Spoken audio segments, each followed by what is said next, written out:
The subtitle-only watchers are definitely laughing at us right now. Welcome back, everybody. Anime Psycho here. Today, I'm going to be ranting about a personal favorite series of mine, Mob Psycho 100.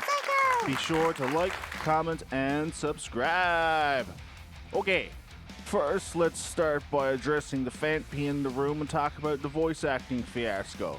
I had no idea this was on the go, and here was me counting down for Season 3 like a kid in the 90s with the Sears wish book, hoping he's going to get his favorite Nintendo 64 game for Christmas. There is a lot of flack over the change of Shigeo's voice. I know all of a sudden he sounds like he went from the Body Improvement Club to a chain smoker, but that's it. I don't work for Crunchyroll. I don't know nothing about unions because I've never really worked at anything that was union related. I don't know. As a Canadian growing up, this happened before with Dragon Ball Z, as you all know. That wasn't bad. It happened with Metabots. That was bad, but they kept Reagan's voice, so that's cool. Anyway, this is definitely one of my favorite series. Shigeo Kageyama is the legit dude. The guy got psychic abilities. Like, he can rule the world with an iron fist if he wanted. His psychic abilities are like Edward Elric's alchemy abilities. Shigeo and Ritsu's relationship would definitely make the Elric brothers jealous. Just saying. It's true. But Shigeo, he's more concerned on his social life. Like, what? Personally, I would not have cared. Like, if I had psychic abilities and I wasn't popular in school, there'd be that many Darth Vader chokes happening and people getting accidentally flown out of windows. I'd be a psychopath. It'd be Anime Psycho 100% of the time. Shigeo, aka Mob, works part-time for the biggest fraud I've ever seen since Father Cornello of Full Metal Alchemist or the TV Angelus of the 80s. None other than Mr. Reagan Arataka. I've never seen a guy cornered with his lies so much and get out of it. Every single time. He missed his calling as a used car salesman or politician. Imagine this guy in the 2020 debate with Joe Biden and Donald Trump. It would have been more funny than what it was in 2020. Definitely. Although Reagan is clearly a he helps keep Mob calm throughout the series. He told Mob as a little kid, never use his psychic abilities on other people. When you watch the show, for those who haven't seen it before, you'll see a percentage from 0 to 100, and that's when Mob's about to explode.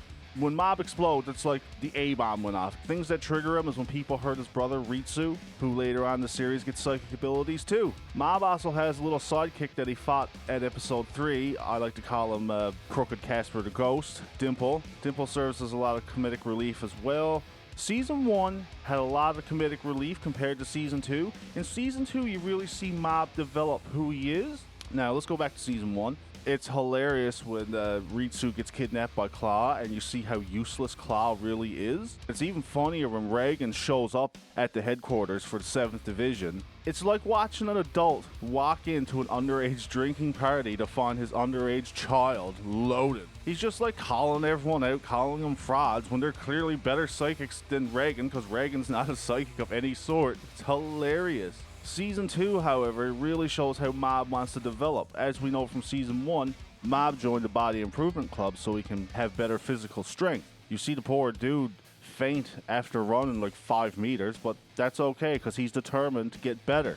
You also notice in Season 1, Mob went from being super introverted to actually gaining some friends. Now in Season 2, it opens up with Mob running for student president because he got convinced to do it, because he believes that it's going to impress this chick he liked ever since he was a little toddler.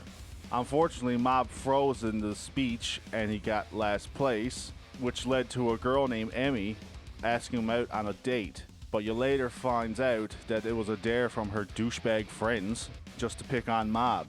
Mob, however, discovers that Emmy really likes to write novels, and we see a scene where Emmy's friends rips up the novel. Mob picks up the pieces of the ripped up book, and this is after she tells Mob the truth, that it was all a dare and she never really liked him. All the girls make fun of him, they leave, but Emmy stays to help him, and then the wind blows the pages away. Then Mob decides to use his psychic abilities, be a smooth talker here, and put the novel she written back together. That scene turned Anime Psycho into Anime Softy. You really see how Mob developed as a character just from the start of Season 2. How can you hate this person? No matter what gets in his way, no matter who makes fun of him, he doesn't break down. He stays true to himself. This is one of the many reasons why I like Mob more so than your typical shonens. It doesn't concentrate so much on Mob's psychic abilities, like yes it does, But he doesn't care about that. He's more concerned being a better person inside. And it's not really surprising when you think about who created Mob Psycho 1, the same person who's behind One Punch Man, right? The show surprisingly puts two other shows in mind. The first one being pretty obvious, Beck Mongolian Chop Squad, watching Koyuki go from being an introvert to being in a band and rocking the world. The other show that this series reminds me of is Metabots, and everyone's gonna be like, Psycho, are you drunk again? No, Metabots had that same funny, quirky kind of humor that I remember, that I love so much, that Mob Psycho has. Overall, I can't wait to continue season 3 of all the shonen anime that's continuing their seasons. This is number 1 on my list. I hope the voice acting fiasco doesn't taint people from watching it, but we'll see in the future.